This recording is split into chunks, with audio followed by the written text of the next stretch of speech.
So if you've been working on your triads like this, and you've been struggling to improvise with them, well, let's take a look at them from a different angle and play them like this.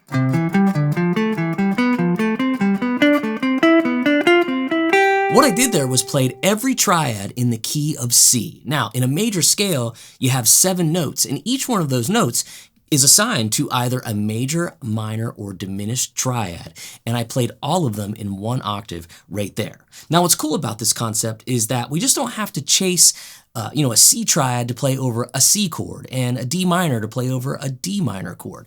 We can play just about anything and resolve it to a really cool line in the major scale. And we're going to have some much more interesting and really easier ways to kind of improvise with triads than just chasing around the C triad over a C chord. So let's talk about how we're going to do that. And we need to start with the C major scale. Now, there's many ways to play a C major scale on the guitar. We're going to focus on the 8th fret area here, and we're not going to play the 3-note for string variety. We're going to stay in more of a box pattern like this.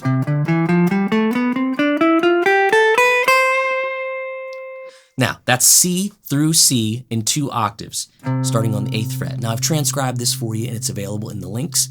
I'll talk about how to get them as well later. So we'll start with our C note there. I like to use my 2nd finger. C, D, E, F, G, A, B, and then the octave C. Keep going up the scale. And there, we covered C in 2 octaves, C major scale, right? So now, we want to play triads starting on each one of those degrees of the scale. So the first one we start with, our root, C. Now, when we build a triad, we have to do what I call play the interval leapfrog. We play the first note, we skip the second note, we play the third. We call this harmonizing in thirds. So we have C, E, F would be the 4th note, skip that, go to G. So now we have C, E, G, there's our triad. Now what's interesting about that is, yeah, it's the same notes as this, different octave of course, but we can't really play that as a chord, but it's still outlining a triad. Now when we go to the next note, D, we'll take the same concept. We have to play every other note. D, E, F, G, A. So we have D, F, A, D minor. We actually can fret that there. And although they're fun to play, we don't play chords down there a lot.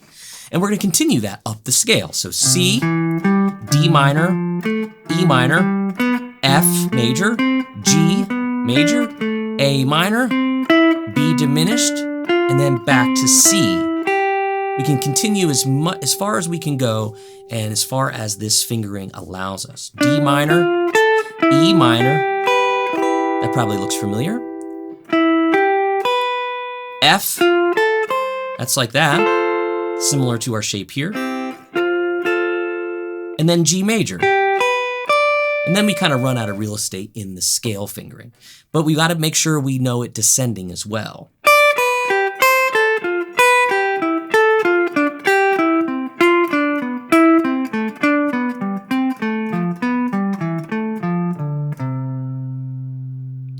Right, so there we have it. 2 octaves, for the most part, up and down with our triads. And it's going to be really cool to play these over a track. I want to talk about how I might approach improvising with them over just a single chord. Now, the first thing I like to do when I'm helping someone improvise with a major scale is just play a chord loop, like a C major 7, and run the scale over it.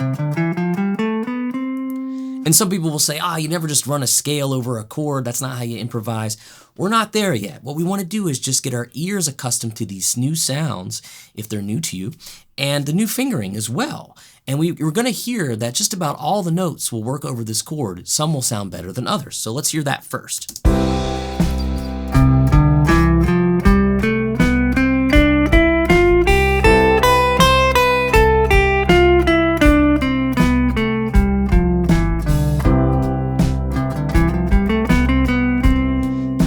Once you get used to the fingering, you could create some little ideas.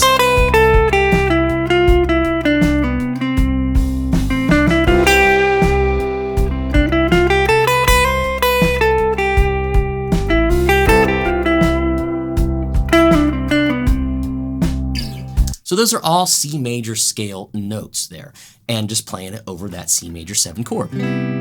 But what we can do is take those triads that maybe you've been working on, or maybe you just learned today in this video, and we're going to play those as well. And then the goal will be, can we combine both of those ideas, some triads and some lines from the C major scale? And you'll notice that just like the scale notes, all the triads seem to work pretty well. Again, some better than others. Let's hear it. Just triads.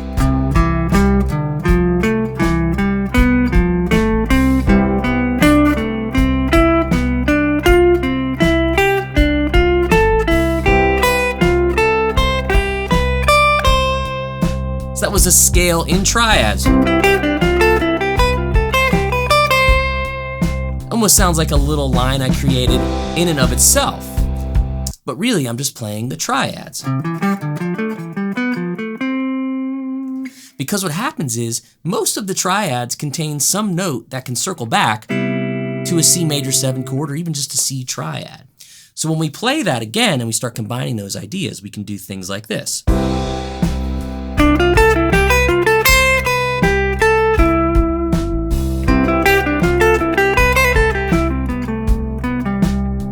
So what I'm doing there is kind of jumping off of the triad.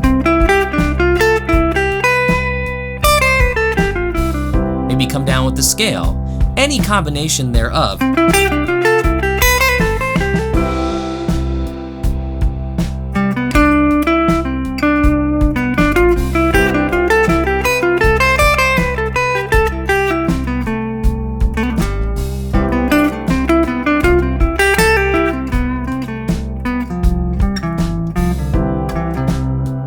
If you know some major pentatonic, put that in there.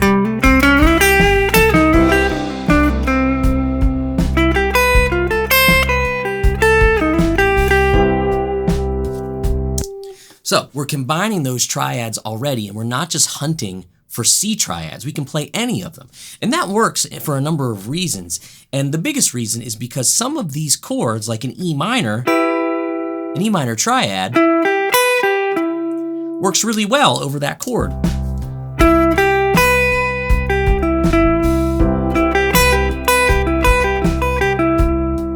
Because it's got an E, which is the 3rd of C, a G, which is the 5th, and a B, which is the major 7. So that works really well. Actually, in a C major 7 chord, it's right there.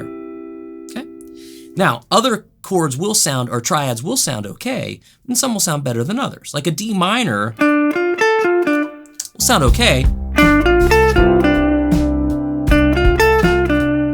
but it wants to land on a more chord tone note. But if we're using it in passing, that's okay.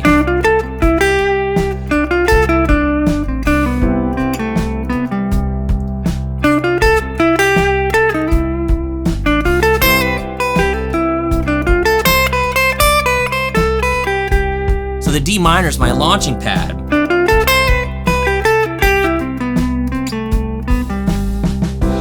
A G triad works really well too, because we have a 5th, a major 7, and a 9. It sounds pretty.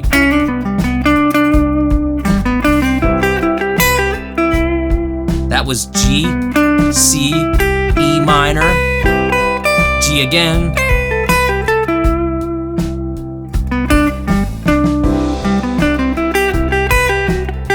Let's try that again.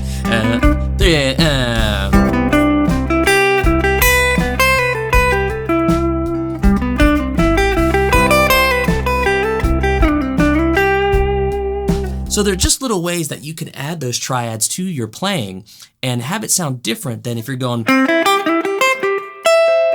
and chasing them around and sounding more nursery rhymish, in my opinion. So we can also do all of this over another chord in the scale, maybe an A minor 7. Let's try that and hear how the same concept sounds. So another way that I like to use this concept of triads and scales over one chord is to play them over the relative minor of our major key. Now our major key here is C, and our relative minor is going to be A minor. And we get that by counting up 6 degrees from our major root note. 1, 2, 3, 4, 5, 6. And what this means is that the notes for A minor, some call it A natural minor, are literally the same ones found in C. We just start on an A and play the scale up. And when somebody says we're in A minor, that's generally what they're referring to. But they literally are the same notes for C major. Okay, so hand in a glove, they both work. I think of it as like a musical Jekyll and Hyde. One's happy, one's the darker version of it. So now what we can do is take those triads, take those scale notes, and play them over an A minor chord. In this case, we'll create a loop for A minor 7. And what we can do is play its relative triads.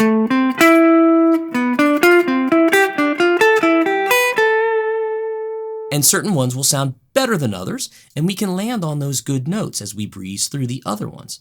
But we don't just have to stick to A minor. C major actually sounds really good against that because it gives us that minor 7 sound. E minor will sound good, give us a minor 9 type of sound. Even G major will sound pretty good against that chord. And we can intertwine them with lines. So let's do that. Let's just play the scale.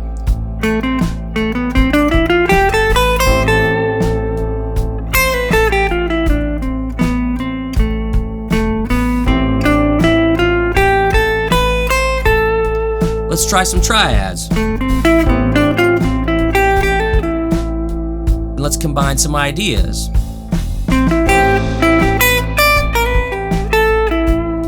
How about something like this? Go down to a minor pentatonic, if you know it. How about something...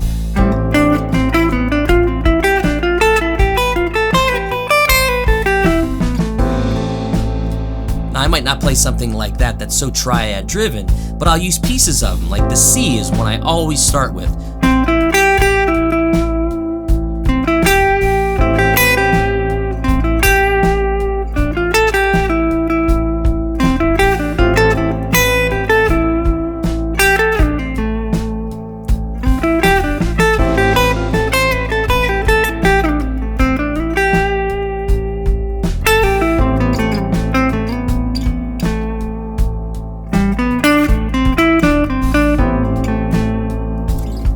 So, you see how we're using triads to navigate that one chord. And you can create some really fun ideas that way, in addition to using the scale notes. Now, all of this information is in the transcription that I'm going to give to you guys. It's all just in C, not A minor, because it's the same notes. So I'll give you the scale, and I'll give you all the triads, both ascending and descending, okay? Super, super important to have both of those, and I'll give you those backing tracks to practice over as well. What you do is you just go into the link, well, click the link, and it'll take you to my website called workingclassguitar.com. It'll ask you to sign up to enroll in a course. It's totally free. Drop your email in, create an account, sign up, and you get not only this lesson, but probably hundreds more. There's a lot of stuff. Anything you've ever seen on YouTube is in there, okay? I really think this stuff is pretty fun, and it's gonna help your playing. So there you go, a new way to play triads that you might not have been using, and it's all pulled from major scale positions. Now, the thing is, if you play major scales like the way I did, there's 4 more patterns that link up the entire neck, just like pentatonic scales, and there's triads in each and every one of those scales. So it's a little bit of an undertaking, but hopefully this gets you started out on the right foot. So download the stuff at my website, Working Class Guitar, and I'll see you on the next lesson.